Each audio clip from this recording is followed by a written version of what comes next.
pledge allegiance to the flag of the United States of America and to the republic for which it stands, one nation, under God, indivisible, with liberty and justice for all.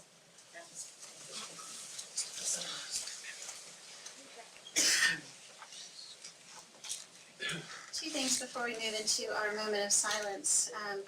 First, you may have noticed our flag is at half staff, which is in memory and honor of the police officer from Rocky Mount that was killed in the line of duty recently. And then just today, you may have already heard about the crash over in Manio. It's one of the local pilots flying with one of the banners behind Daniel Ling, age 35, actually from Little Hills. So if you would keep his family in your thoughts and prayers. With that, I'll lead us into a moment of silence, please.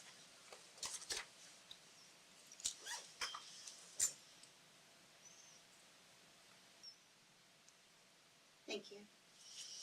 Okay, first up this evening, or next up this evening, is the agenda approval. Madam Mayor, may I interrupt you before you make that motion and make a request? I apologize for it being verbal and not having already gotten this information to you. But I was speaking with Sue Kelly, who is the chairperson for the CAC, and they have a presentation they'd like to make this evening. If we could add that to new business, business 2, presentation from chairperson Sue Kelly from the CAC. Thank you so much. Okay, thank you. So is there a motion to approve the agenda with this addition? So moved. Second. Motion and a second, thank you. Any other discussion? All those in favor, please signal by saying aye. Aye. Any opposed? Okay, thank you very much. Thank you, ma'am. Certainly. So we'll move on then to public hearings. We have 2 public hearings set aside this evening, and I will turn it over to our town attorney to conduct those. Mayor, there will be 2 public hearings tonight. Public notice of each hearing was published in the newspaper and posted on the town bulletin boards in accordance with the statutory requirements for the subject matter. A copy of the public notice has been filed with the town clerk for entry into the official record of the hearing. The town clerk will be recording all oral arguments in a concise and brief manner. Written statements shall be recorded in a similar manner and also made a part of the record of the hearing and shall be submitted in full to the town clerk. If speaking on behalf of yourself, only one person, a time limit of 3 minutes will be placed on any comments. And if you're speaking on behalf of a group, a 5-minute exception will be made. We do ask that all speakers come to the microphone and identify yourself and your address. There shall be no debates. And the first public hearing will now come to order. This hearing is called for the purpose of the Kildare Hills Board of Commissioners to consider A proposed amendment to Chapter 153 zoning, Chapter 153.177A, low density residential zone conditional uses, to remove multifamily dwellings as a conditional use. I do not see anybody signed up to speak, so I will now ask the audience if anybody would like to come up and speak on this particular subject matter.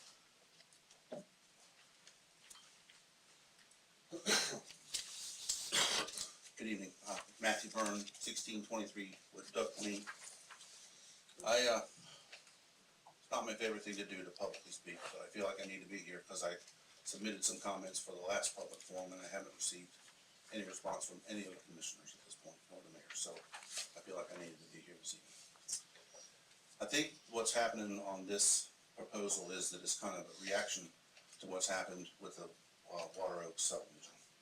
And I think if you were to kind of harken back a little bit to the public outcry that was here that evening, and the fact that that had been brought forward to you from the planning board, saying that it was consistent with our land use plan, it's now 21 years old, and you all passed it forward saying it was consistent with the land use plan, and then making that reduction to double the density in that neighborhood, and now remove multifamily for the very same cause. Seems to me that you can't this evening say that it's consistent with the land use plan, one or the other. So I think somebody needs to point that out. I think somebody smarter than me could test you in court over it, and I really feel like it's something that should never have been done. Thank you.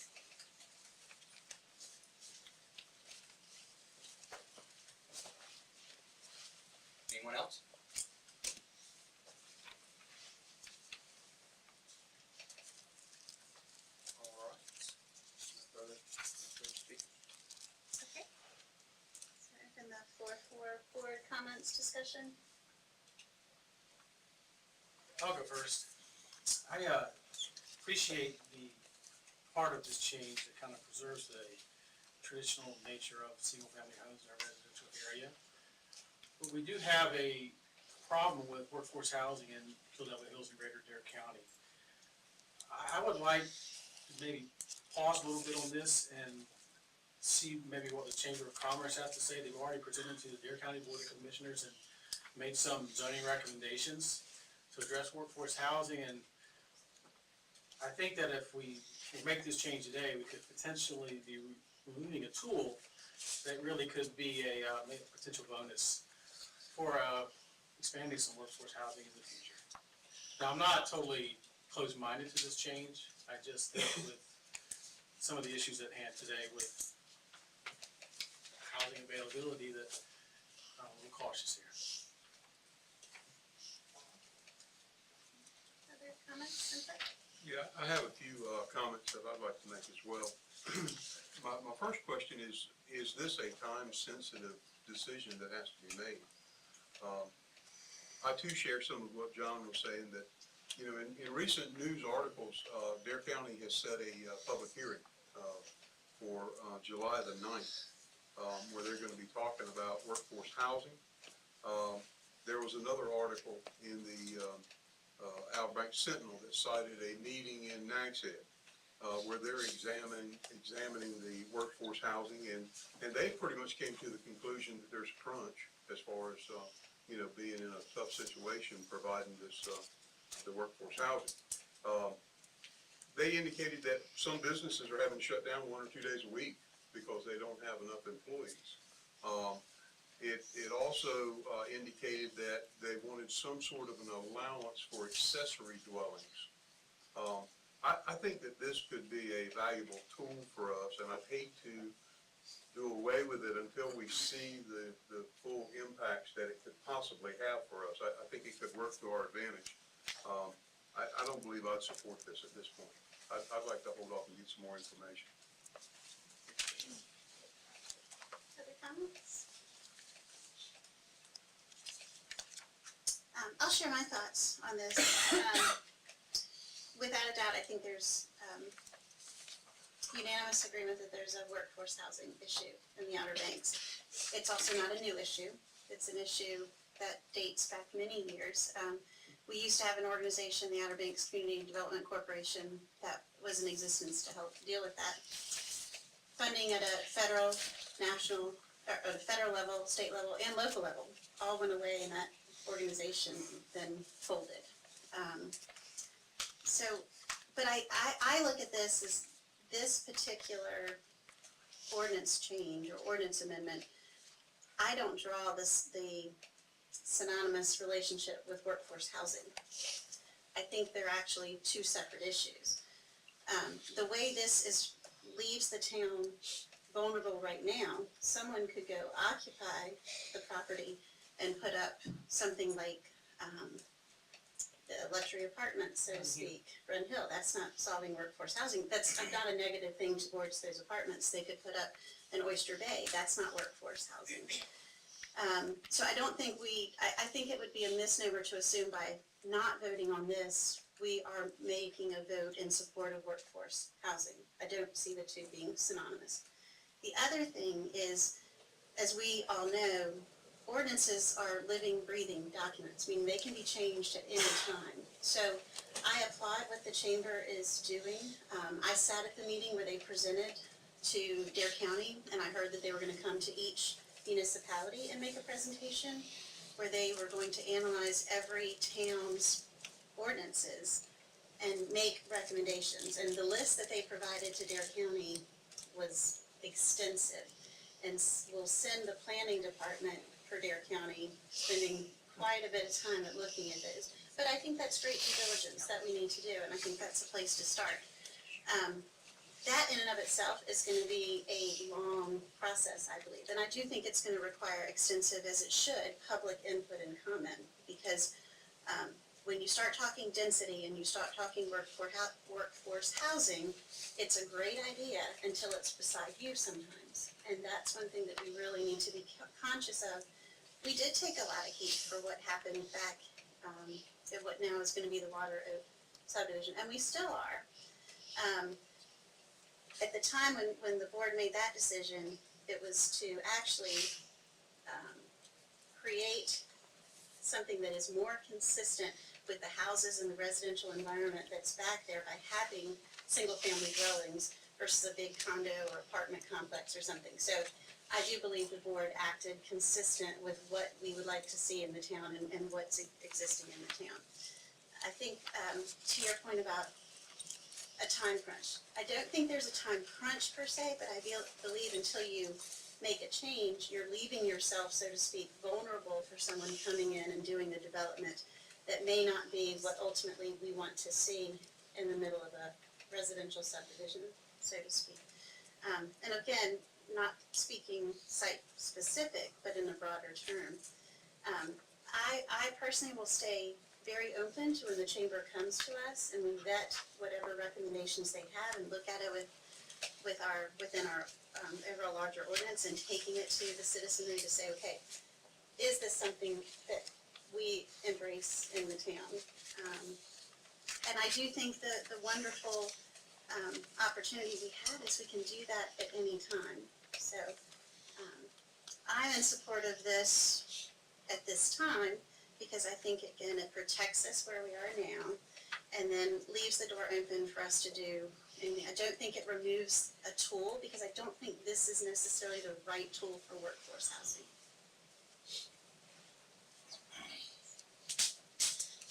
I can't add a whole lot to that. Again, we talked about this at length and had several people outcrying at one point in time, and we promised we would look at it and try to rectify that situation. And that's all we can do. Like you said, it is a living, breathing document. So I'm in support of it at this time as well, simply because it's something that we've talked about.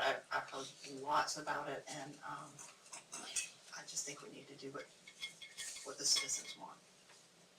I think a good point that you made, Mayor, was the fact that it's being looked at by the chamber and other towns, and they're gonna be visiting us and looking at regulations, and there's no telling how long that's gonna take.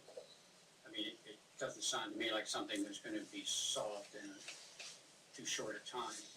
And in the meantime, as you said, we have to protect ourselves. Secondly, to that, even whatever suggestions they can come up with may not be acceptable to us. So for those two reasons, I think we should, as you said, approve this for the time being to, as you said, protect ourselves from something like this happening when it's not necessarily something that we want in the residential zone. And in hindsight, I wish something like this had been done 10, 15 years ago. But it wasn't, and so I think there was a surprise as it came forward when it did, that all of this did. And I also should say, in fairness to our town and in the history of our town, we are the only municipality, or maybe I should say we're the first municipality to put in a specific workforce housing ordinance. So Kildare Hills has been committed and will remain committed to addressing workforce housing, but it needs to be a plan that our community can live with. And what we have tried with the Nature's Walk, I think we've learned a lot of lessons that now, sitting at that chamber meeting, we can share back. As we move forward and look at, especially if we're gonna make ordinance changes within the town, we have to find a better way to protect the integrity of developing anything for workforce housing that stays with it to continue for workforce housing. And then even on a broader scheme, trying to define workforce housing and affordable housing, and there's so many different even markets within that, because you've got workforce housing, or seasonal housing is an issue, but then you've got workforce housing year-round, single folks moving into the area for first jobs or young families. That's a facet of workforce housing that's completely different than trying to have the influx of seasonal assistance to help us. So it's such a big issue, but I'm glad that there's becoming more and more awareness to have these discussions and to realize that it's got to be a multi-sector approach. It can't just be government solving the problem. So I'm happy that Chamber's engaged, and I hope their membership will stay really engaged, because I think it's gonna, at the end of the day, have to be some type of public-private partnership that's gonna open up opportunities in the Outer Banks to address this. And this wouldn't hurt that. No, because the nice thing is, I mean, again, I don't know that we only have a few areas for this. I don't know that this really falls into that category of, nothing has been proposed saying, let's go have this multifamily dwelling become the solution for the workforce housing issue. But if it did, great. I think that's where we as a board would be able to take a specific circumstance or a specific ordinance recommendation and make an amendment if it's something that we've already changed, or add something to it. So. I would like to make a reference to Matt's point, Casey. If something is not necessarily consistent with the last official land use plan, it's my understanding, because I think it's happened in the past, that it can still be approved even though it's inconsistent because of situations may have changed or something, that it may not be a reasonable thing to do. Is that correct? That's correct. So, And it's occurred in other towns as well. so in the consistency statement, if it were to be voted on, would it be correct to say that it may be inconsistent with the land use plan, but that is reasonable because of the changes that have happened in that period of time, and the fact that single-family homes are desirable now? I would say to the extent that the board is aligned in that, or whoever makes the motion believes that it's not consistent with the land use plan, then yes, that would be a proposal that could be brought, and it would be within our ordinance. But I would caution us, I don't know, I don't look at these as two opposing actions of the board. So the first, back in July, I believe it was, when the board made the decision the board made, we were presented with looking at a potential, making a change to allow a potential development to work, not only there, but also it was throughout the whole town, if another one was developed, to promote single-family dwellings.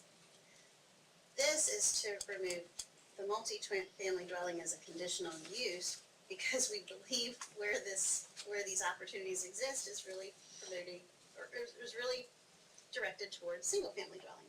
So I don't think it's I respectfully disagree with Matt. I don't believe one's is in opposition of the other.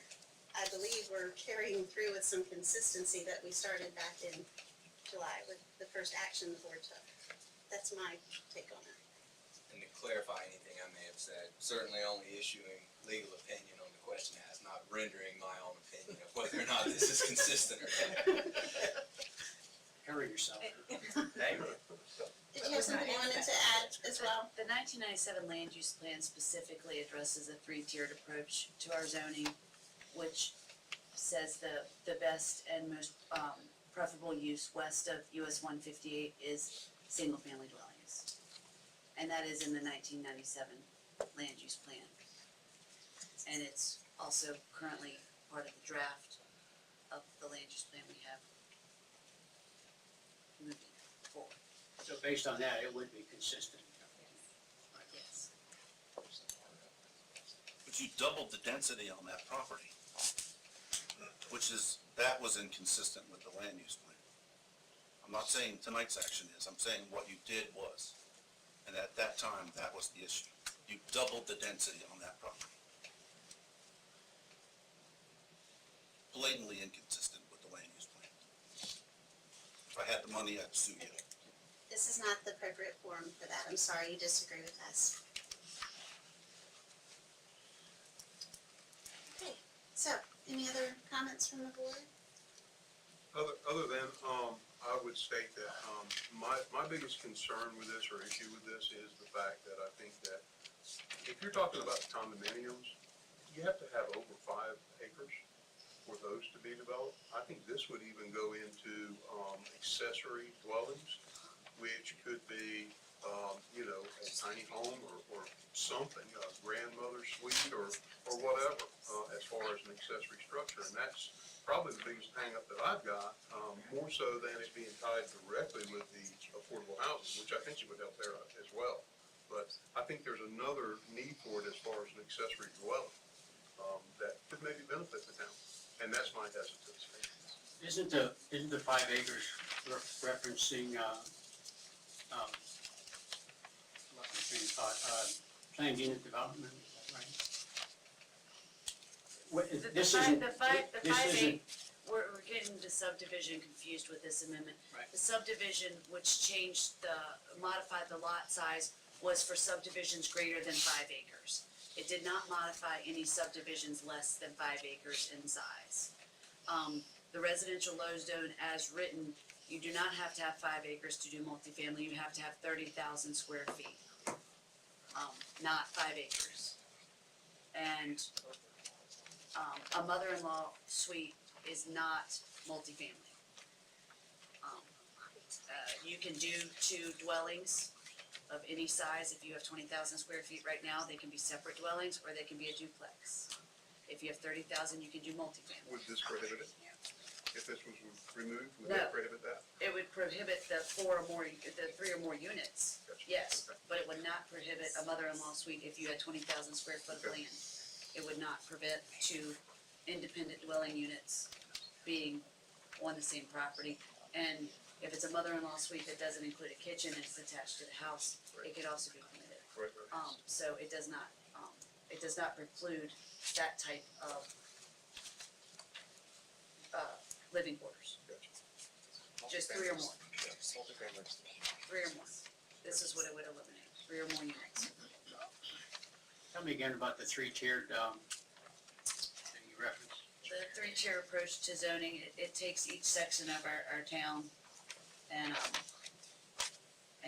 says what the highest and best use would be, and on the west side of US 158, in the 3-tiered approach to zoning, the highest and best use was single-family dwellings. So for that reason, if this were to be voted on, that would be a reason for it being consistent, correct? Yes, sir.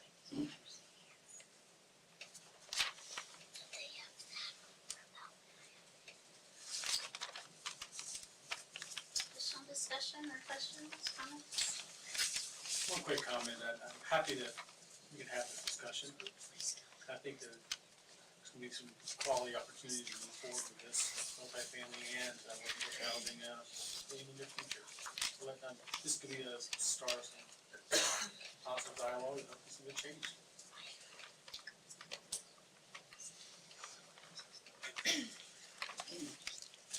Comments? Action? I'd like to make a motion.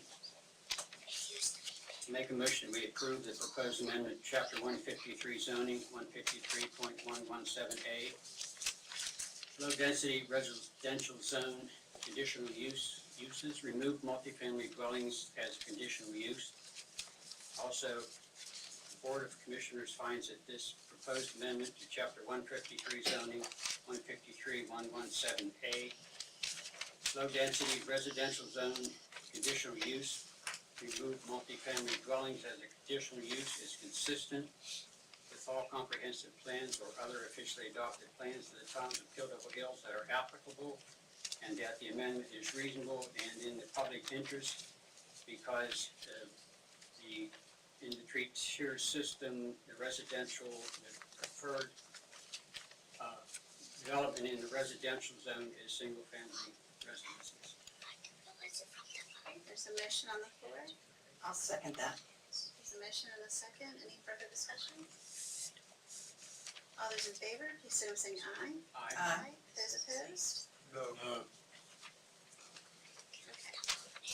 Motion carries. And I agree, commissioners. I think this was a good, healthy discussion and dialogue. And very much.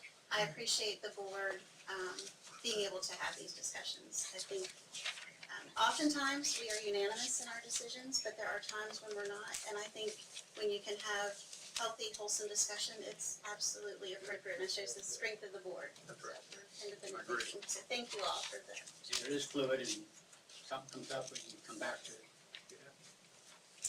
Thanks, guys. Thank you. Thank Okay, we'll move on to the second public hearing this evening. Thank you, Mayor. Second public hearing will now come to order. This hearing is held for the purpose of the Kilo Hills Board of Commissioners to consider the following.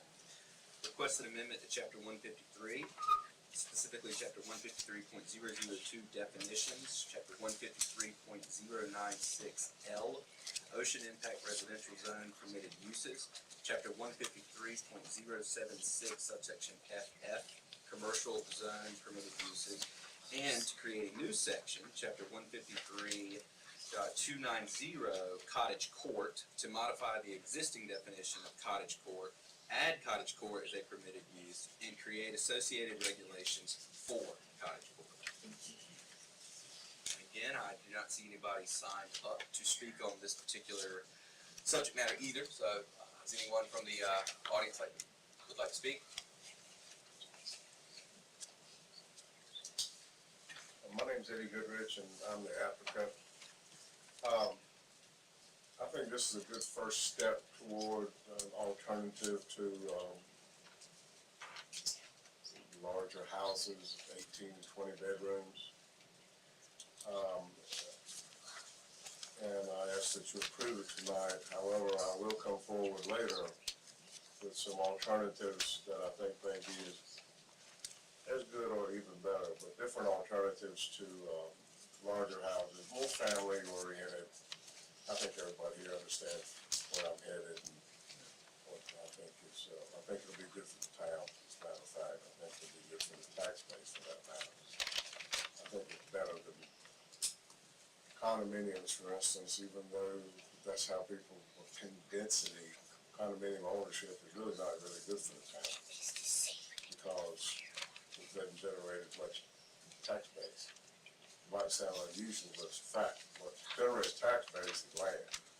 And so anyway, I don't really need to get into it a lot. If y'all have any questions, I'll be glad to answer. Thank you, Eddie. Questions for Mr. Goodrich? Comments from the board, discussion? I like it, like I said before, I think it's good for the town. I think it's, we had cottage courts for a long time, and, you know, they seem to go by the wayside. I'm excited to see this. I think it's good.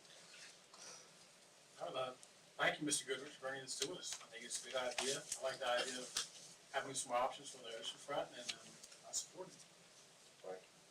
I support it as well for all the same reasons. I think it's a great idea. You know, it's nice that I think, a lot of times, people feel like they have to team up with 3 or 4 other families in order to get a decent oceanfront, someplace to stay on their vacation, and this gives an opportunity for a single-family unit or just 2 families, or bring the grandma or something, and have their own unit without having the related issues that may come up when you have a house with. Everybody loves their family, but they don't necessarily want to stay in the house with them. Some people want to stay up all night, and some people want to go to bed at 9 o'clock. So I can see it being a lot more pleasant for everybody. I have a big, wonderful family, extended family, but there's some I would rather not vacation with, so. I won't mention names. Well, the people that stay in these large oceanfront houses, they obviously know each other or they wouldn't be staying together. They all are friends or relatives or both, and I don't know, I can't imagine myself, but anyway. They obviously, I don't think the police department has a great deal of problem.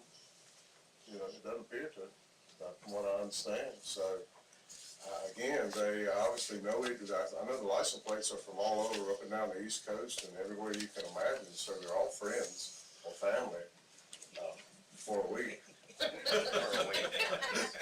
It's all fun and games, so it's your turn to do I've dishes. never been in another house, so. I think this is great, Eddie. I know, we often hear whenever we have big topics that come before the board, whether it's the large homes, whether, it's height on the ocean front, whatever, and the argument that everyone comes back to, or the feeling, the sentiment is we don't wanna lose the Outer Banks feel, and I think this is very consistent with keeping that Outer Banks charm and feel, so, supportive as well. Well, I'm not asking for an increase in lot coverage, I'm not asking for an increase in height, no concessions on parking or anything, so it really doesn't, it just changes the way that things are done. So, thank you all. Alright, so, a motion in order?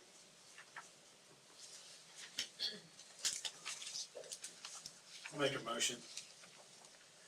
The Board of Commissioners finds the requested amendment in chapter 153.002 definitions, 153.096L ocean impact residential zone permitted uses, 153.76FF commercial zone permitted uses, and create new section 153.290 cottage court to modify existing definition of cottage court, add cottage court as a permitted use, and create associated regulations for cottage court. It is consistent with all comprehensive plans and other officially adopted plans of the town of Kill Devil Hills that are applicable, and that the amendment is reasonable in the public interest because it maintains and enhances, I guess, options for us for residential oceanfront housing. Is that okay? There's a motion to approve the amendment, is there a second? Second. A second. Any other discussion? All those in favor, please say saying aye. Aye. Any opposed? Thank you. Thank you very much. Thanks, Eddie. Thank you. Okay, next item this evening is public comment. This is an opportunity for anyone who wishes to address the board to bring up any item of their choosing. We do have a sign-up list. We had 2 individuals sign up, it's like a family sign up, and then once they speak, we'll call from the floor. So I'd like to welcome Blair and Marianne Seiferman? Seiferman? Sorry, Seiferman. That's not a Seiferman. That's right. Welcome.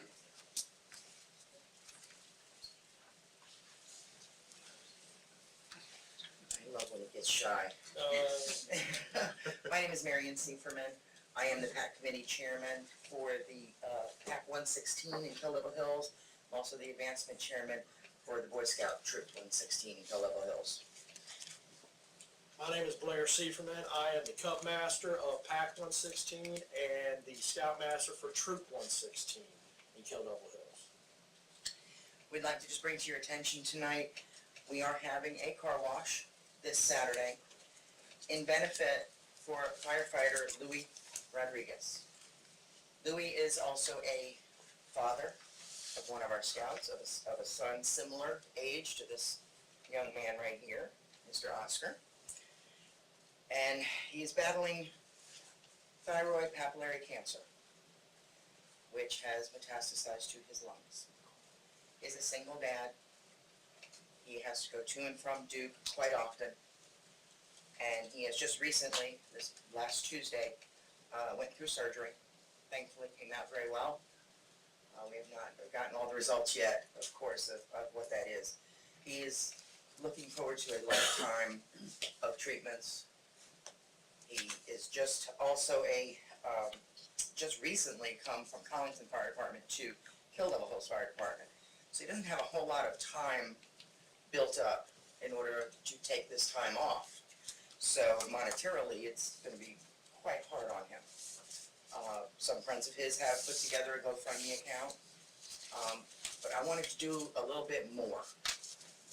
As scouts, we are a family. As policemen, you are a brotherhood also. Firemen are brotherhood. There are 2 commissioners that understand this. Mr. Terry Gray, been involved in scouting for probably more years than I know. Couple years. Just a few.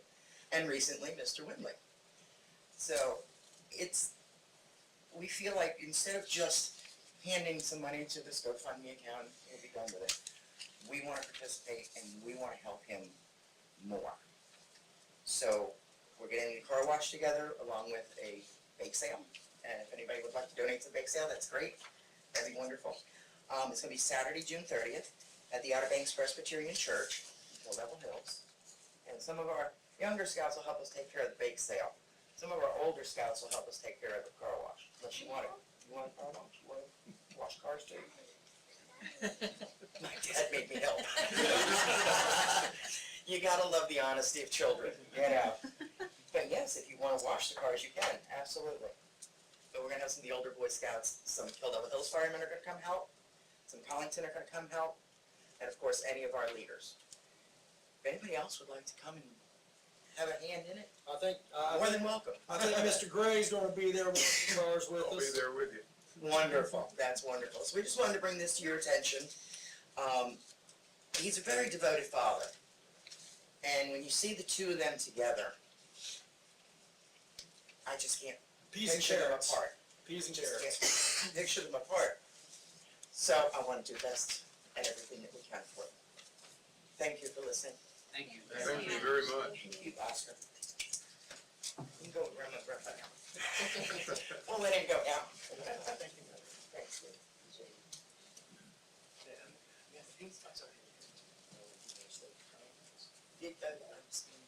I was letting you go up here. Oh, okay. He can have all the comments. I've done all the talking.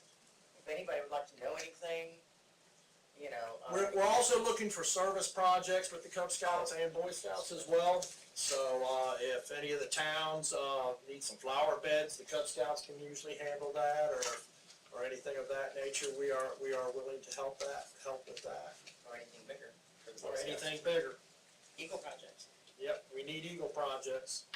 Beyond bake sale donations or any product donations that are needed for Saturday. If anybody would like to donate any buckets or rags or. Buckets, car wash rags, car wash material. solution, that would be wonderful. Can be dropped right off at the church. That would be great. We'll be setting up at 9 o'clock in the morning. I'll be there at 9. Anyway, and we're approximately gonna start about 10 o'clock, start washing cars, so tell your friends, Spread the family, word. spread the Yes. word. Please, and if, even if you don't need a car wash, come on through and donate the bucket, that would be wonderful. So, Grab a brownie and a cookie. yes, Thank you very I much. tell you, there's a lot of people that can cook good. Appreciate it. Thank you very much. Thank you. Thank you. Y'all have a Spread good the word. You too. See you. Is there anyone else that would like to speak at this public comment time? I see two, Sue and then Colleen. You wanna go? You sure? You'll both get a chance.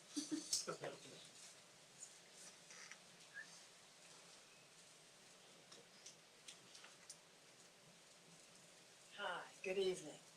My name is Sue Kelly, 211 Sea Village Lane, and I stand up here on behalf of the Community Appearance Commission.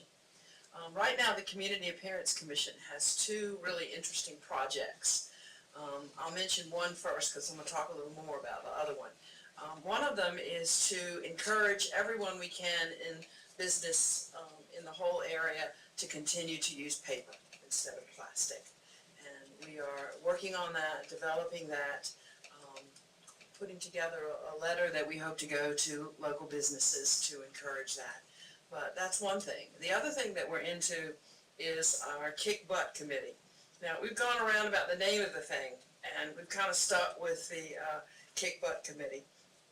But it came from a Trash Attack poster contest year before this, last year in other words, and this was one of the posters. And we have these stickers, and we hope you all will consider putting them around, because they're kind of cute.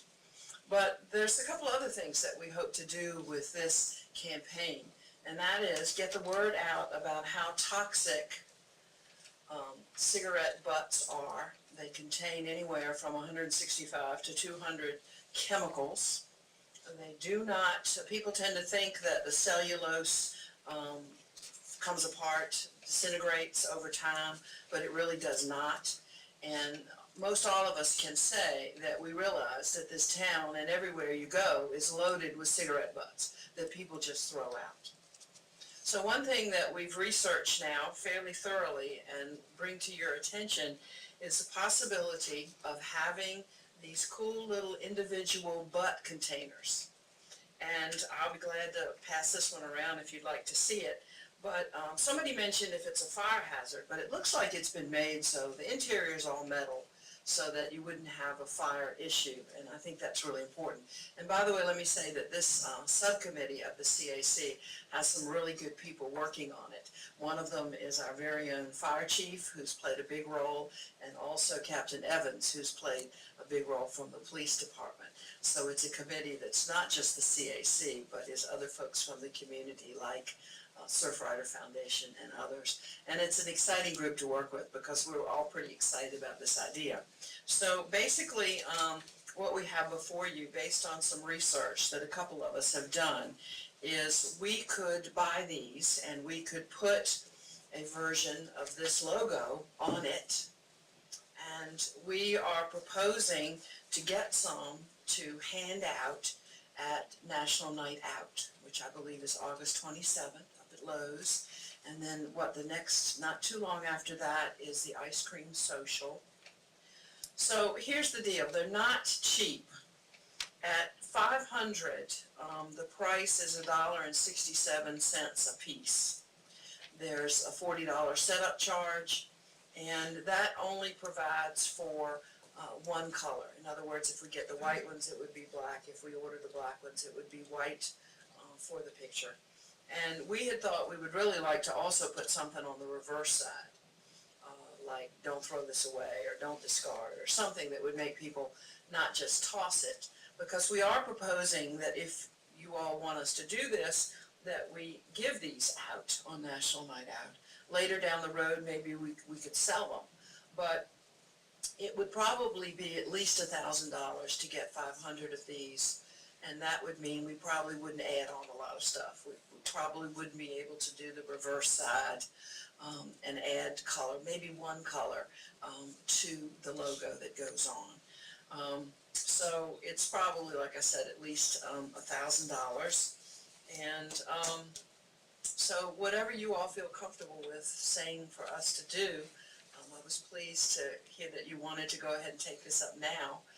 We do have plenty of time to get these done for National Night Out, but the more we can develop, the better. So this is kind of the beginning coming to you. And other things that we have in the works, we have some, I think there's 10 of them, butt containers that will go at some of the beach accesses.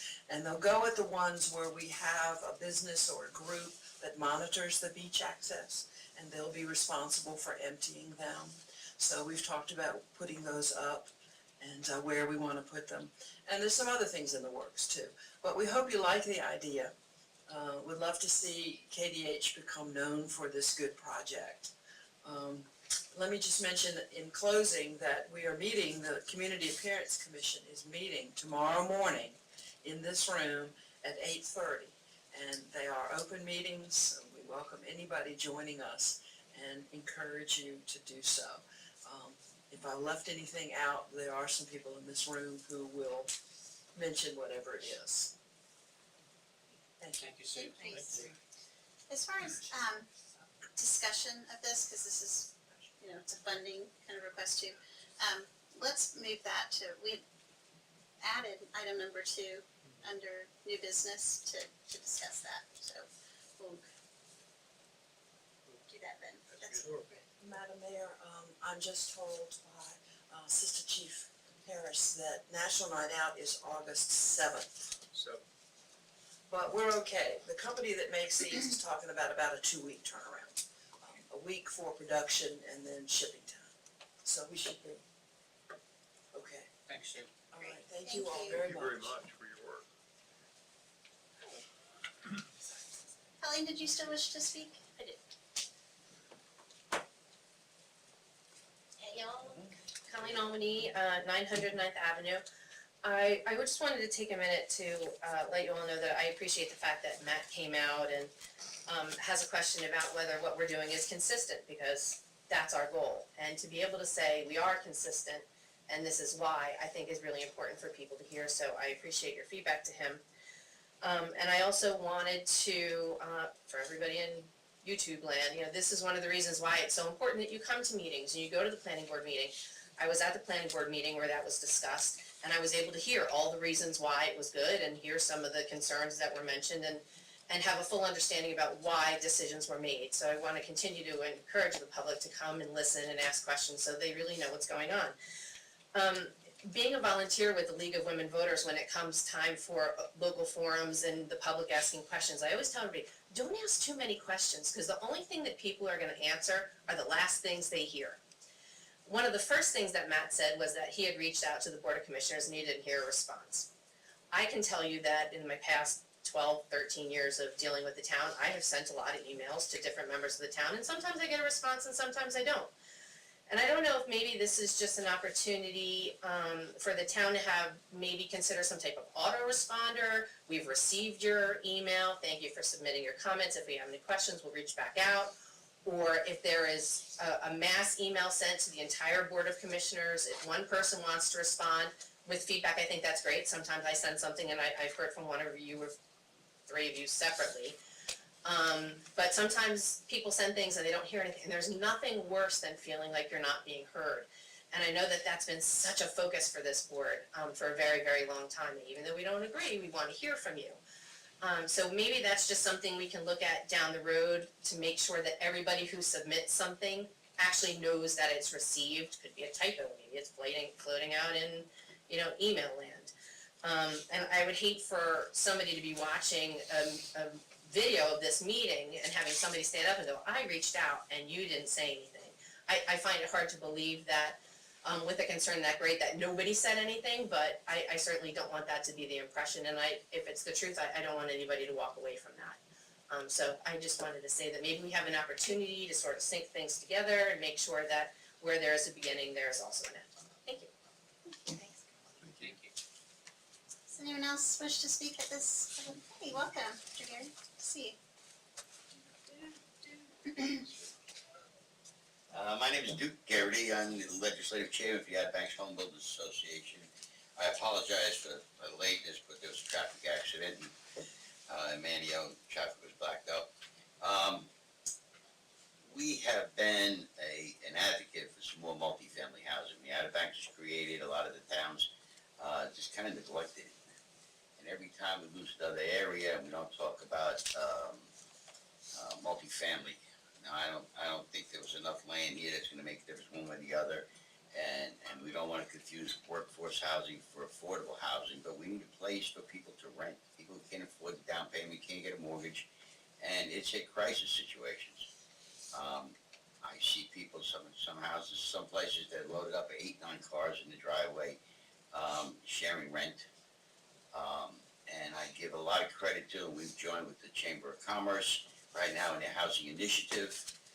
They're working really hard, and I'm hoping that the town, the planning department works with the chamber, coming up with some way to legalize and work with them as far as accessory dwellings, accessory apartments.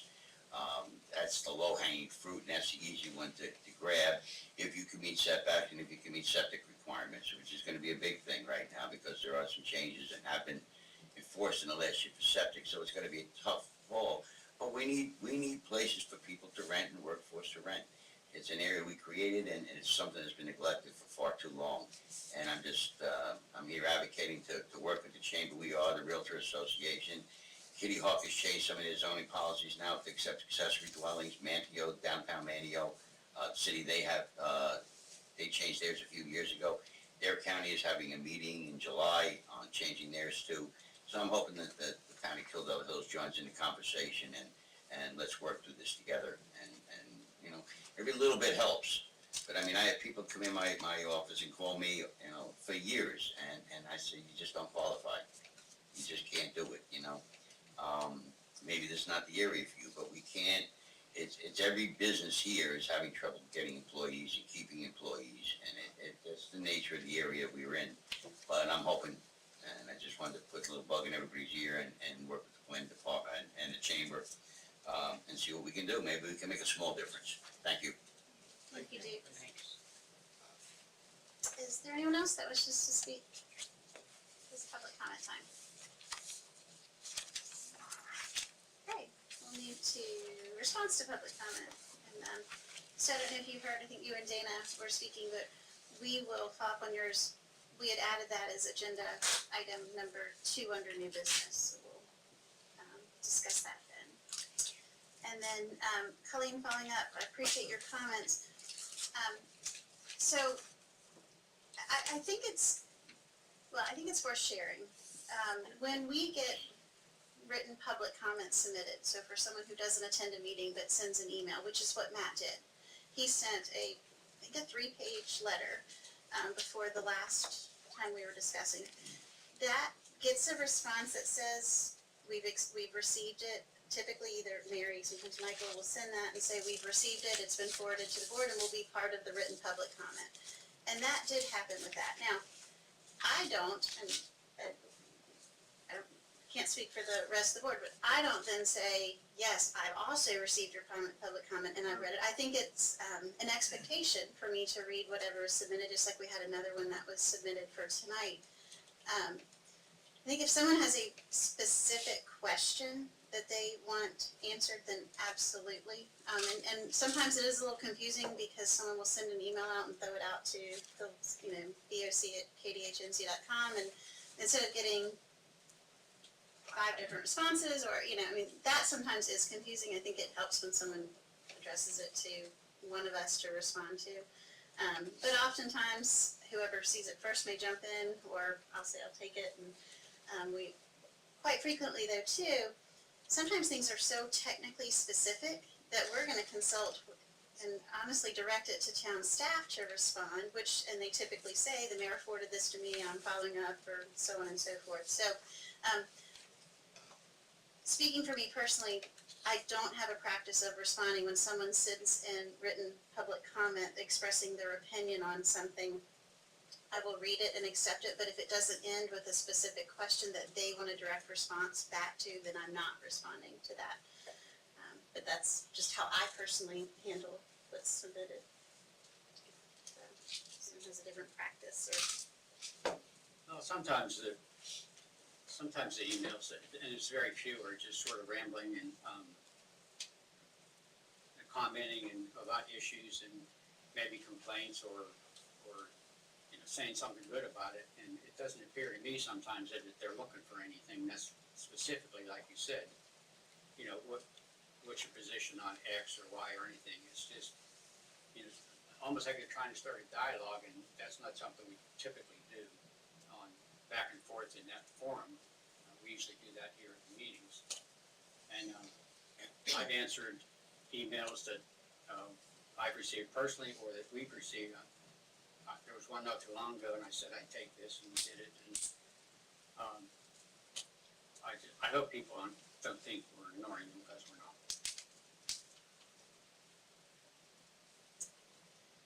And Duke, thank you for coming.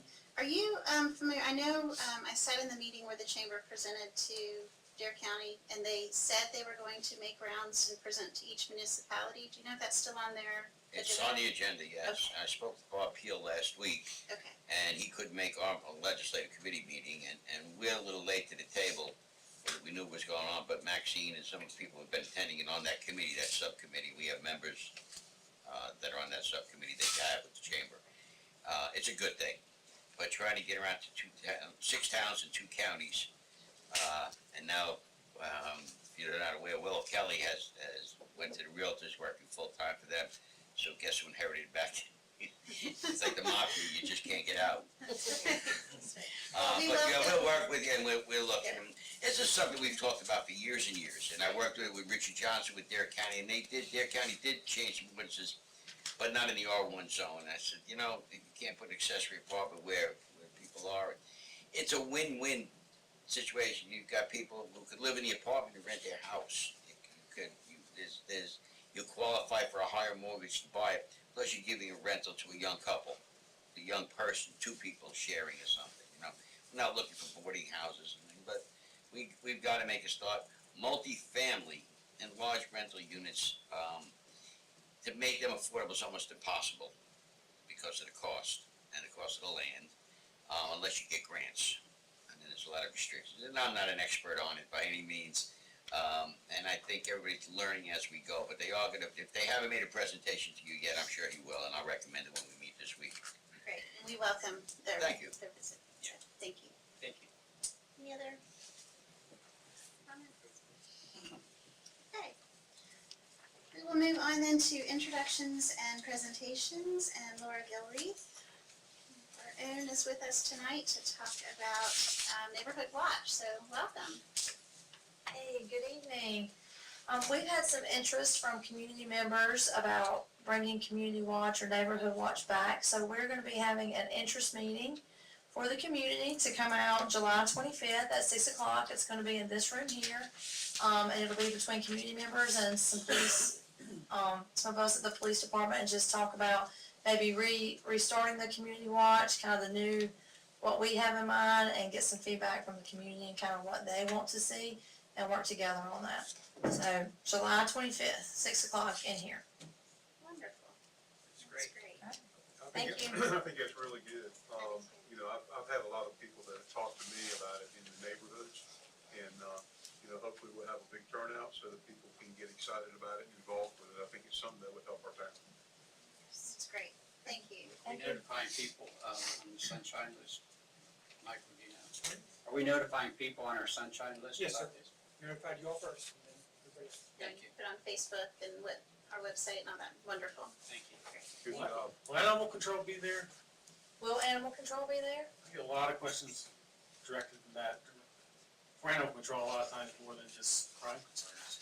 I'm just curious, will they be at this, At the interest meeting? neighborhood watch? They can be. They will be. Good idea. Great, they will. Thank you very much. Wonderful. Okay. We will move on then to new business. This is item number 1, recommendation to schedule a joint work session with the planning board and the land use plan consultant for discussion of the town's land use plan. Debbie, what do you? Yes, ma'am. As you recall with our discussions on the land use plan, that this was one of the items that would be coming to the board. We actually sit down with the consultant and with the planning board jointly and just begin the dialogue between the two boards and the consultant. And looking at our July 16th meeting, which is the next Board of Commissioners meeting on Wednesday, the agenda at this time, and about to like jinx some things, seems to be fairly light. I know how busy everybody is in the summer. Thinking that maybe we could just combine that Board of Commissioners meeting with this joint meeting, and if the board concurs, then that's what we will arrange.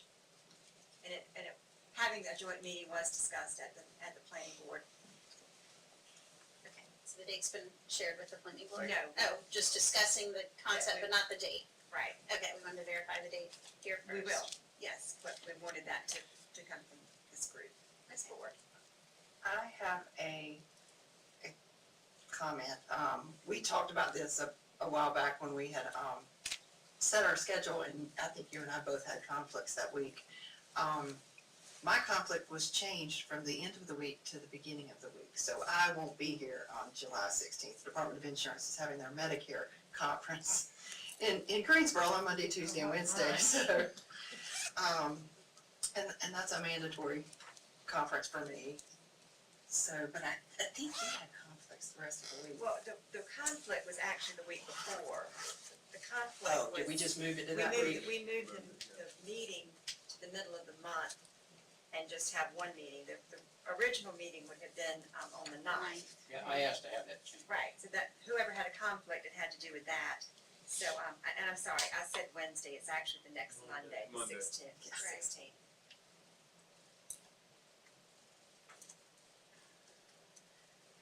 So I guess I'm saying two things. One, We also have Wednesday in the memo, I apologize, that's why I said Wednesday. yeah, I noticed that. But only because I was looking at my calendar. I'm saying two things with this, because again, this was just changed in the last month. If it does occur that day, I won't be here, so I'd kind of like it not to be. And is there any, I mean, I know it's late notice to move that meeting as well, because I have missed some meetings and I'd really like to be here. Yeah, does everyone have their calendar with them? I do. Okay. that Wednesday and Thursday, the 18th and 19th. I'm in Raleigh, but what about Tuesday, the 17th? I'm gone on Oh, 16th, it's 17th, and 18th. The 16th, 17th. 17th, planning. Well, actually, they've been moving the planning board. Is the planning board meeting still gonna have a meeting that day? And then they would add this as an additional meeting for them? It wouldn't would replace be their the- meeting? They have a site plan coming to the So they seventeenth need meeting, to still meet on the so they will 17th? still meet for planning board business, but, Okay, they likely will not have their land use plan work session, the day after they meet with the board. That would serve as their land use plan work session for Got it. July. okay. I would be back in town early enough from Raleigh, I mean, I can come straight here from Raleigh on the 19th, which is that Thursday.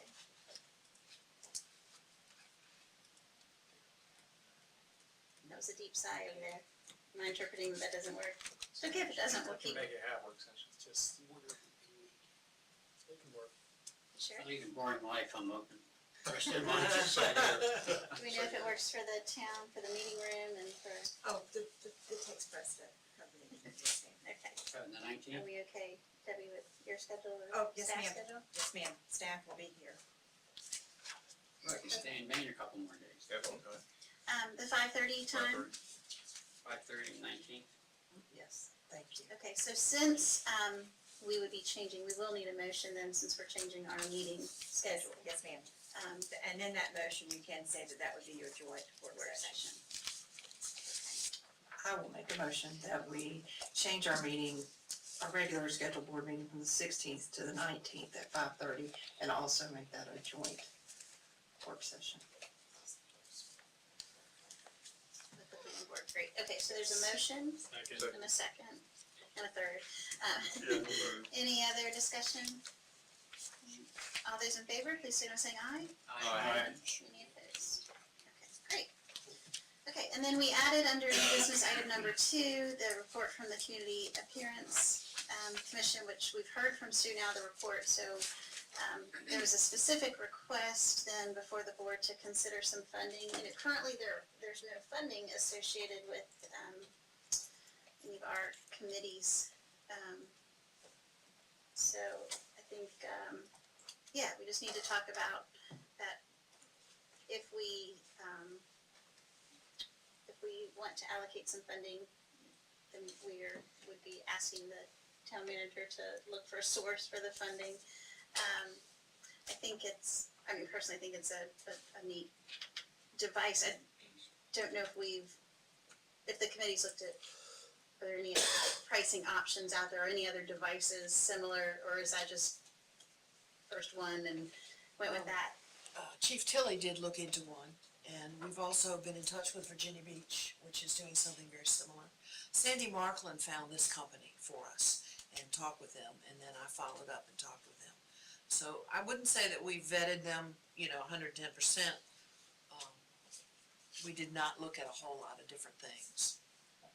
I think when you do promotional items and you're getting a message out, tokens like that are nice, and that's a functional one, so I'm certainly not opposed to concept. I think that this is probably a twofold discussion for the board to consider, because one, this is a specific request, but I think also it kind of opens the door to overall funding allocation towards some of the committee work that we do. So I'll take us back to, as an example, a few years ago when we brought Trash Attack back, because Trash Attack was there, then it went away for a bit. Anyway, we established in the budgeting process and basically set aside I don't remember how much money, but specifically for that.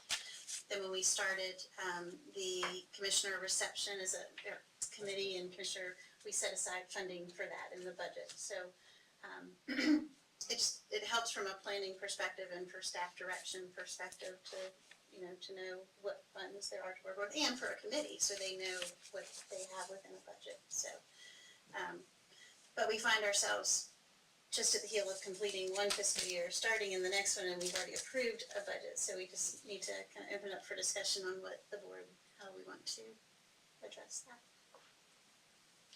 Thoughts, comments? I think the work that the CAC's been doing is really good with the bag thing and the cigarette butts and just in general. trash attack and all that. And I think in order for them to really make an impression, there's some things that need to be done that are gonna cost a little bit of money. We're talking about buying stickers in this item maybe perhaps, and I don't think it's a budget buster. I think we should probably make some accommodation for, because we've done it for others too, so. I'm not against it. I guess it'd just be a matter of where the money would come from. What we really want to do with this is, it's not just about handing an item out, it's about having a presence. We want to have a table and really make an impact at National Night Out. We want to be there and then really introduce the Community Appearance Commission and then what our goals are to the community, and this is kind of one way to help make that introduction. So it is encouraging a desired behavior. It's also a broader, I guess, tool for just getting our awareness. That's really what we'd like to use it for. And I think I like it, and I love the work that the committee's doing and the passion of the committee. And my comments aren't in any way in opposition of providing funding. I think it's more of just what I would like to see probably is from the committee an overall package recommendation of funding. So we would like $2,000, I'm just throwing this out, $2,000 for this year to do all of our work. Because otherwise what could potentially happen is you have this great idea and you come to the board and ask for $1,000. Then you have this next great idea and you come and ask for $800. Then we come, whereas it'd be really nice to have an annual plan, just like, a trash attack is a one-time event, but there's a set amount of money and we know what we can work within a budget. And I know this is new work, so I don't mean this in any way other than being supportive.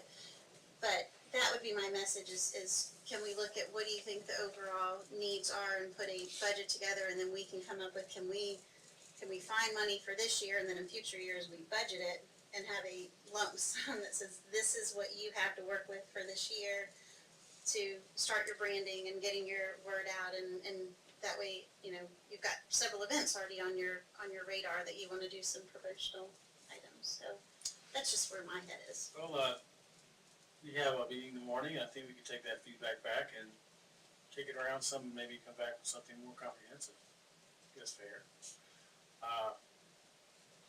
If we can email the board if we have any really urgent need between now and National Night Out, we're back here tomorrow morning, so I think we can take that feedback and see how you feel about this and just talk about it tomorrow. But I mean, a much more broader, comprehensive plan, and then go from there. We are a bit of a time crunch of having a presence and a plan for National Night Out, so there may be a little urgency there. But I like the idea of thinking beyond the next event and planning for the whole year. We haven't gotten there yet, so it's great. And beyond this, an annual budget, we could discuss it, setting an annual budget for that committee. Sure, for this fiscal year, 'cause we certainly don't want to hold off a whole year. So for this fiscal year, we would be tasked with some type of, we'll work with staff to try to come up, if we set an amount and say, staff, can you help us find this money? Where are we going to pull it from? And obviously, we always have reserve, but anyway, that would be for this current fiscal year. But in future years, then we can build it in as a budgeted item.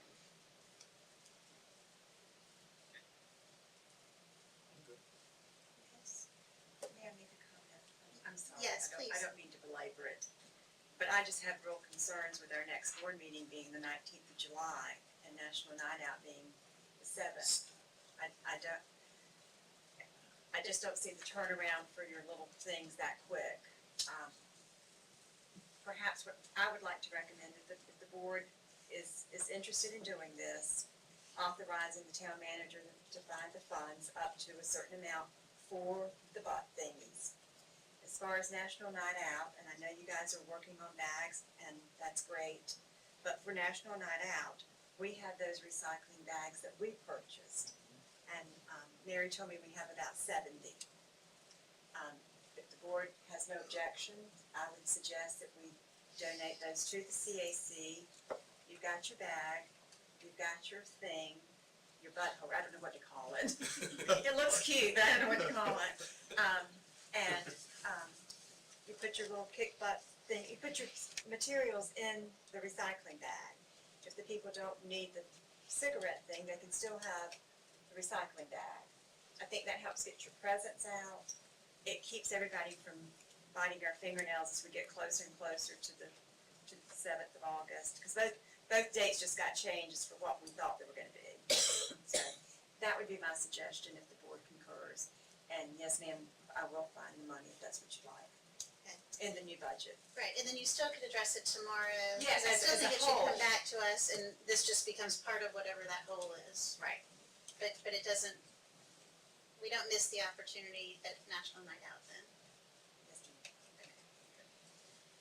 Okay, so, Good with that? I'm totally good with that. So, I guess then, we need to, under a motion or consensus. I'm good with Consensus, with let's consensus. say, up to a not to exceed amount to,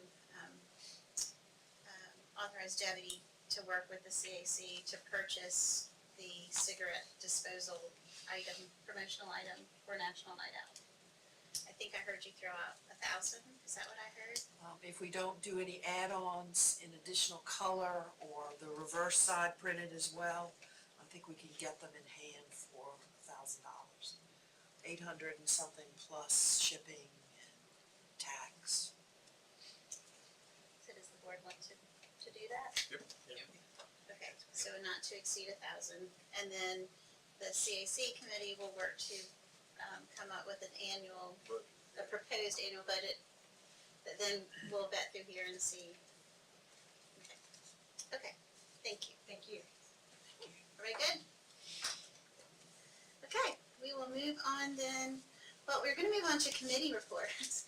And I would say as much work as you all are doing, cause you're doing some great work between CAC and the Kickbutt Committee, this would be a great opportunity moving forward to actually, anytime, you may not have something every month, but anytime you wanna present that we could add you as an item under this committee report section. This is a newer agenda item in the budget, so it would be a great time, so anytime you want to, give us an update or whatnot, is everybody okay with, we'll have Good with that? CAC and Let us whatnot? know ahead of time, get it on the Yeah. agenda. Yep, that'd be great. And then we have a built-in place. I mean, this is a standing agenda item now, whether we have committee reports or not, but we always call on them. Okay. So we're on to committee reports. Anyone have anything they wanna share, discuss, committees? Yeah, thank you, Sue. You're welcome. The next Saving Lives Task Force is Tuesday, July 17th, 3 p.m. In Manio, in the, I guess, the county building.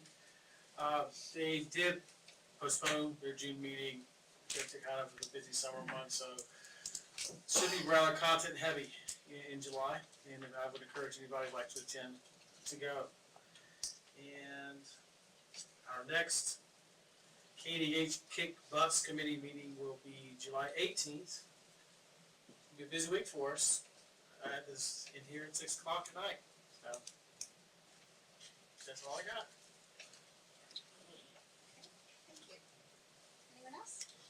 Yeah, I don't have a video update for the tourism board, meeting tonight. We just had it last Thursday and it hasn't been done yet.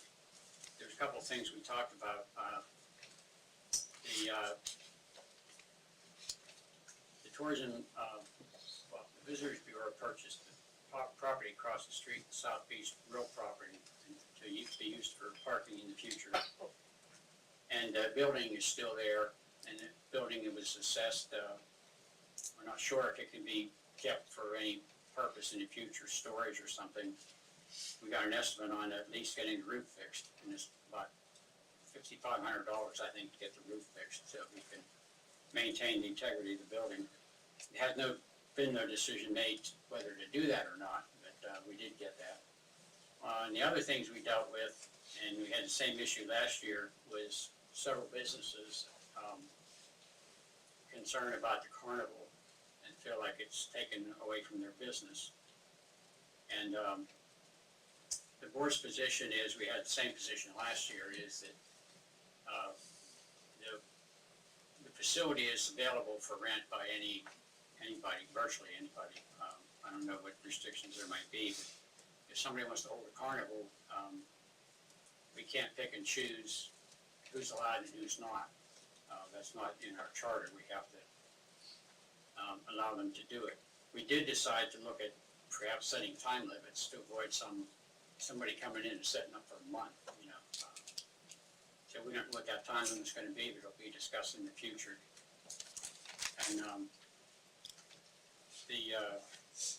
somebody from the Visitors Bureau is gonna contact the businesses that have complained and let them know what we talked about.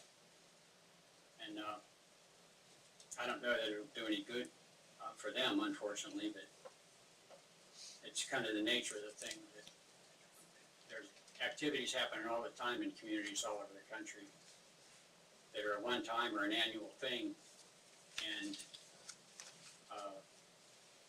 you can't stop all that kind of stuff because, you know, one or two businesses doesn't like it for whatever reason. And I personally don't feel like this is not the board's position, but it's my position. I don't feel like it really hurts them that much, and in one case, I think it actually helps them. But, anyway, that's just something we may have to be dealing with in the future. About it. Thank you. We'll move then under Commissioner's agenda. Commissioner Gray? Thank you. I know we all received a letter that was targeting the use of plastic in our day-to-day lives, and as an environmental issue, the use of erosion-controlled fencing. And I read the letter and saw that the suggestion was there that in some instances we could use straw to outline, you know, culverts and stormwater grates and stuff like that. What I'd like to do is ask that we have the planning department look at that and see if that's something that, you know, is possible and a way to reduce the use of plastic in some of our site plans. Might be a benefit and help the environment a little bit. If they didn't get the letter, can we make sure that they get the letter? Yeah. The next item that I wanted to bring up was I wanted to show appreciation to the Scudamoe Hills Fire Department. They recently participated in a smoke alarm door-to-door canvass. It was a preventative program, and it'll make a lot of our citizens safer. My understanding is that there were 88 fire departments out of 100 counties in the state that participated in this. They had 104 houses that were canvassed. They were in the Avalon neighborhood. They had 11 alarms installed. They found 15 non-working alarms, and they found 5 houses with no alarms. They had 8 battery installations, and then they also distributed pamphlets and so forth. I think the fire department did a great job, and they made us look good. So I wanted to congratulate them on that. I'd be remiss if I didn't say I wanted to congratulate Sue Kelly on her Governor's Award for volunteerism. She was a fine example of a good citizen for us, and thank you for that, Sue. Congratulations. Mary has presented me with a opportunity that I think is pretty close to my heart. It's a book that was written, and it's called Everyone Helped His Neighbor, and it's about early life of people that lived here in Dare County, and there was about 80 families that lived in Nags Head Woods. They interviewed some of these people that were still living, and my grandmother was one of them. And Mary, we'll be getting some more information. They're going to do a book signing, and I think that's going to happen at the Nature Conservancy, possibly, and then we could maybe even have a private book signing event, here with the town. But I was pretty excited about that, and Mary, thank you for doing that. The last item that I have that I wanted to bring forward was an issue that I think is a safety issue, and I would ask for the board's indulgence as I try to explain this. We have a situation with Lake Drive. They have a new shopping center that's been built and put in there that has 3 businesses. There's an awful lot of traffic that's generated, you know, by the businesses and some residents back there. And as they try to come out on the bypass, there's no signalized light or any kind of device that would help all this traffic get out. I had the police department, I contacted the chief, and he did a study, and over the last 2 years, there's been 13 minor incidents there as far as accidents. Fortunately, no one was hurt, and I think we've even had a couple here in the last couple of weeks. I think there was a bicycle incident there. What I'd like to do is I'd like to have the town request NCDOT to study that intersection and do a traffic study and see if it warrants having a light installed there. I think it's a safety issue, and I think we need to at least look at it. So I'll bring that up to the board to, you know, if y'all agree, we can get Debbie to send a letter to DOT or however y'all prefer to proceed. But I think it's a safety issue, and I think we need to do it, at least look at it. And that's all I have.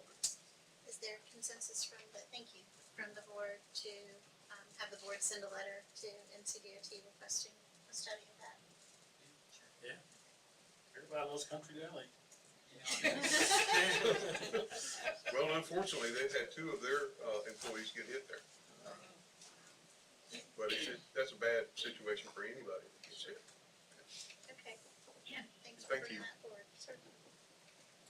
I Commissioner? just, Oh, uh-huh. No, I just wanted to comment on one thing Terry said, that last week, my wife and I were out and we were getting some things for the camper, and we bought a combination smoke and carbon monoxide alarm. Yeah. And we also have an alarm that'll tell us if we're getting propane, Oh, good. so we can sleep soundly. So anybody has a camper or motorhome, that's something they ought to look into. There you go. Theirs and stuff, you know, we can take care of it. And I had to recognize Sue as well for that, but weren't you standing in that picture as well for the Governance Award? Yes, I was gonna say That recognition was some too. group help. Well, Commissioner Gray was also honored that day with Sue Kelly, so congratulations to both of you. Commissioner Woodley? Question for Chief Tilley. Do we ever advertise events of safely installing child seats in automobiles, similar to the smoke detector? There's a lot of young families.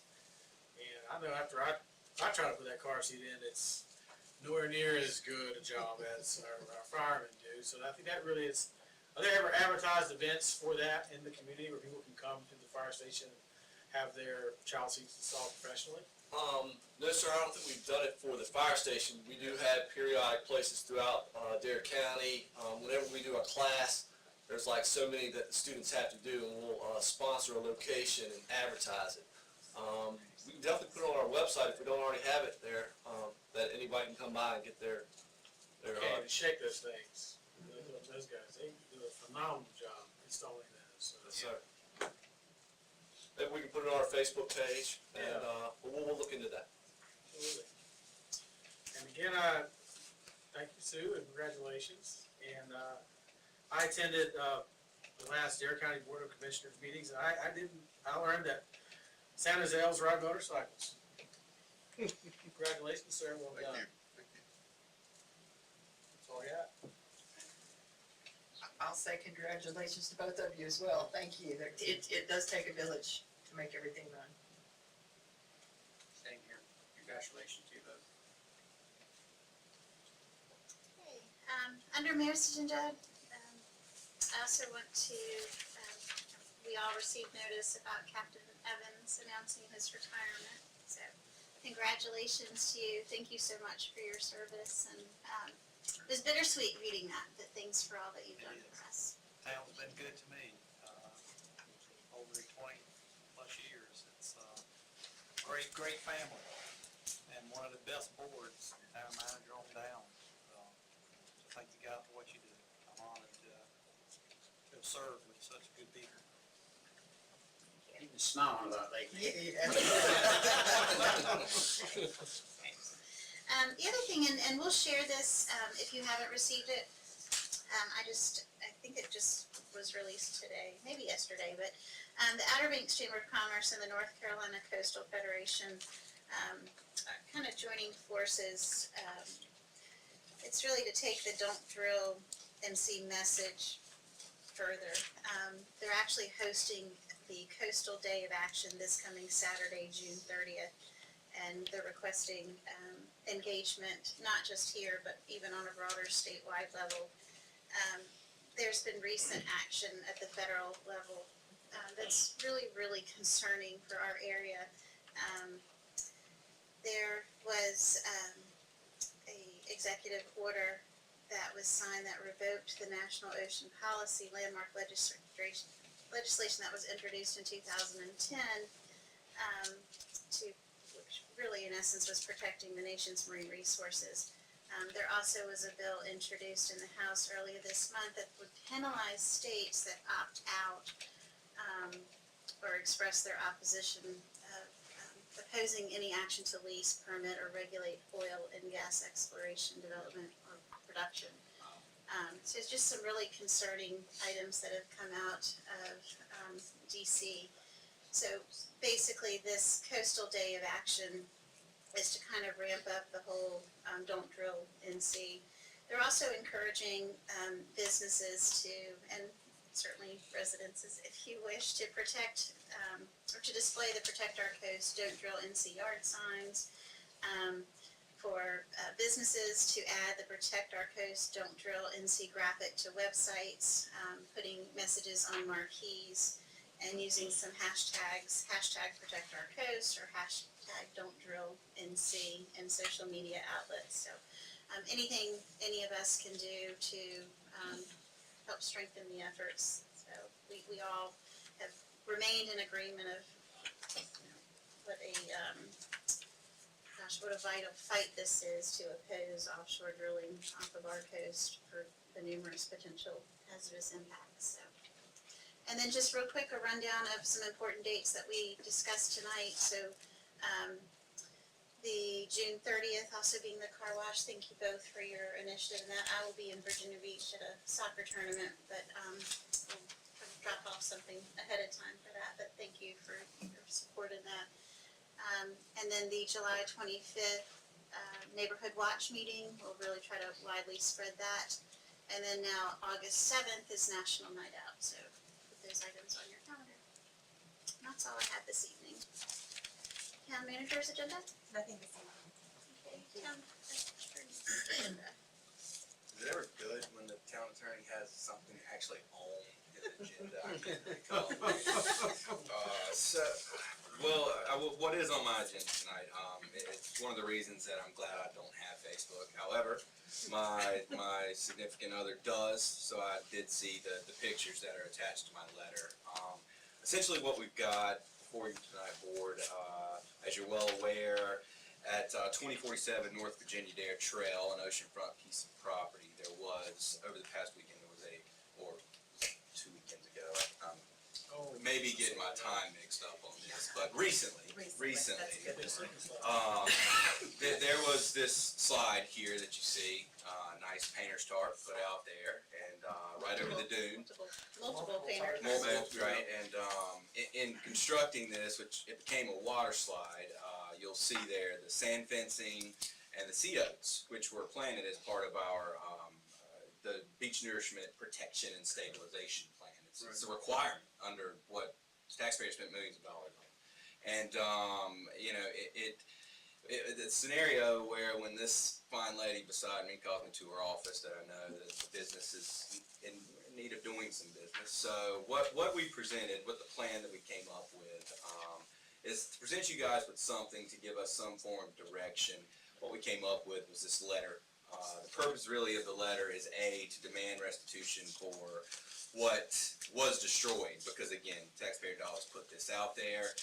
Given we have to keep these maintenance measures up in order to keep everything in place with our beach nourishment plan, they had to be immediately repaired. So the town's already spent, it's in my letter, but I believe $1,155 to repair that sand fence and replant those sea oats. We also wanted to send a serious message to these homeowners here and let them know that we are still evaluating our legal causes of action, whatever they may be. Unfortunately, it's not a scenario where you can just jump in. Whatever type action is taken, everything needs to be evaluated, and we are doing that, and we want to let them know that. But also, deservedly, there was a huge outcry. I know to you guys, to town staff, Facebook, social media, whatever medium we may be talking about. And we needed to let the public know that the town's also not taking this lightly. So the plan again is to send this letter, demand this money, but also continue reviewing the legal action that can potentially be taken outside of just this demand for restitution. So if you, motion is in order if you guys are on board, I suppose, with the plan. Was that gonna be the extent of the cost that we know, or might there be additional? I think that's the extent of the cost for bringing it back to where it was, is that correct? That's what our subcontractor who's doing the planting and the fence sent me. The only It's a other hard cost, but it doesn't take in the soft cost or the staff time and Well, or the town attorney's time. Right. Yeah, that's what I was gonna say, town attorney. So it does not address legal fees. Is that something we'll be dealing with? In all honesty, what I believe is going to happen here is that this isn't the last they're going to hear of. I do think there's going to be some form of action taken. And in that action, I believe that's going to probably be the better time to go after legal fees and things of that nature. this is specifically to recoup the replacement cost of what they damaged and destroyed. Yes, ma'am. That's correct. Gotcha. And to ask them not to do it again. Yes. And it's not, again, a lot of, anybody who's ever received an attorney's letter, or demand letter, sometimes they're contingent. Pay me this money and we'll leave you alone. That's not what this is. No. This is a firm demand and a promise that we're gonna continue looking into it. It's not contingent upon anything, our further evaluation of this matter. It's not contingent upon this payment. It looks good to me. Yeah, absolutely. I'm good with it. I will say, my wife's far more intelligent than me. I've got a typo on page 2. So at the very top, she pointed this out to me. The town's disappointment in your actions should be is impossible to express. Please amend that to please my wife. Is. You're a smart man. Yeah, I like the tone of this letter. It's as serious as it needs to be because it's Correct. just such just horrible misconduct. Okay, a motion would be in order then to direct the town attorney and staff to proceed as stated in the memo. So moved with the correction. Is there a second? Second. Any other discussion? All those in favor, please signal by saying aye. Aye. Any opposed? Great, thank you, Casey. Yes, ma'am. Thank the board. Okay, we move on then to the consent agenda. Yes, ma'am, thank you. This evening on the consent agenda, we have the minutes from the June 11th meeting, 2018. We have 3 budget amendments. The first one is to write off additional obsolete inventory in the fleet maintenance division. The second one is to record the government channel support funds. And the last one is to record the Outer Banks Visitor Bureau firework grants. Request for you to schedule 2 public hearings. The first one is a requested amendment from Saga Construction for pervious pavement lot coverage reduction, chapter 153. This did go before the planning board on the 19th. Staff would recommend the public hearing to be set for Thursday, July the 19th. The second one is requested amendment to chapter 153 zoning from Aubrey Davis and Eric Reese from the fueling station, off-street parking and loading table parking requirements to define brewery and create a parking standard for brewery. Would request that public hearing to be set for the same evening, Thursday, July 19th. And a motion would be in order to approve the consent agenda as presented. What? We had the one additional item added, item number 4. I'm sorry, That's okay. yeah, we do. It was a later addition. Item number 4, amendment to the consolidation fee schedule for the no trespassing sign. This was something that I think some of the board members have been approached by some of our citizens, that they would like to see. And thanks to Mr. Odell, I have one here. As you can see, it's nice and big and bright. They do have them in Nags Head, and the citizens had seen them there. We will have them for sale here, starting in the morning. Business hours for $29, and that does include the tax. And that covers the Very town's nice, costs. good job. Yes, thank you, Michael, for doing that. Second, for the added, which would be number 5, is a disc golf course sponsorship. The sponsorships, once the board adjusted the fee schedule, have been coming in really good. Mr. Davies has had an opportunity to be approached by Kellogg's Supply Company here in town with an offer to purchase 8 of the boxes, baskets, and benches, which are all $500 each. They have requested to purchase 7 and receive the 8th one free. It's a reasonable request, if the board concurs. What we would ask you to do this evening is approve that and direct the town attorney to amend the sponsorship agreement that you've approved at previous meetings to meet that specific request. If there are other requests similar to that, I will, we'll make you aware of it on the consent agenda, and they would use that agreement with their names. So with those 2 added items, staff would recommend we get consent agenda approved as presented. So moved. Second. Any discussion? Just one point of discussion. So the sign, thank you so much, Michael, Debbie, for the work on this. This actually dates back to when we held the coffee talk, town talk session, December maybe, I can't remember. And Mr. Small had approached us, who lived on the ocean front and was concerned about some of the, well, particularly the new hotel development. And he cited the signs, and actually took a picture, brought the picture to us. And so, anyway, we talk about responsiveness to citizens and what happened. I mean, this is just a direct example of someone bringing forth an idea and a concept. He brought forth a concern, which was people cutting through and trespassing on private property because there wasn't an access nearby. But he also brought a solution the very same day, and so thank you, staff, for making this happen for Killable Hills as well. So I believe he'll be here around 8:30 tomorrow morning to get this. Anyway, but just wanted to throw that out there. So, okay, there was a motion and a second. Any other comments or discussion? All those in favor, please signal by saying aye. Aye. Any opposed? Great, thank you. Okay, so this brings us back to the second opportunity this evening for public comment. Is there anyone who wishes to speak? Yes, welcome.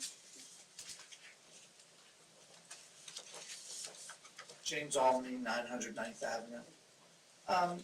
In regards to the water slide, I'm a little curious about when that actually took place, at what time of the day. Been out on the beach a bunch of times and always a bunch of kids climbing on the dunes, and is there a rule that says or an ordinance that says they're not allowed to do that? If they aren't, if that is an ordinance, who informs them of that? Because I mean, there's not like a bunch of signs out there or anything that says, "Hey, please don't climb on the dunes." In regards to that is like the dogs. It amazes me that, of course, we don't want our lifeguards to confront anyone, hey, and make it a big deal out of it. But being informative, I don't see that being a bad thing. I listened to a lifeguard tell somebody who was bringing a dog on the beach, "It's really hot out here, so please watch your dog's feet." Not, "Hey, you're not supposed to have that dog here." Now, I understand he can't make the person leave, but a little information isn't bad. "Hey, please don't climb on the dunes.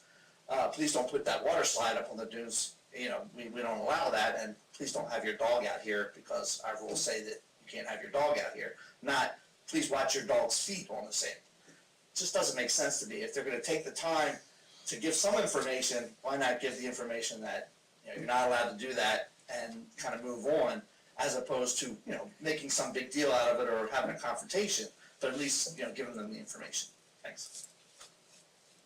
Thank you. Thank you. Any other public comment?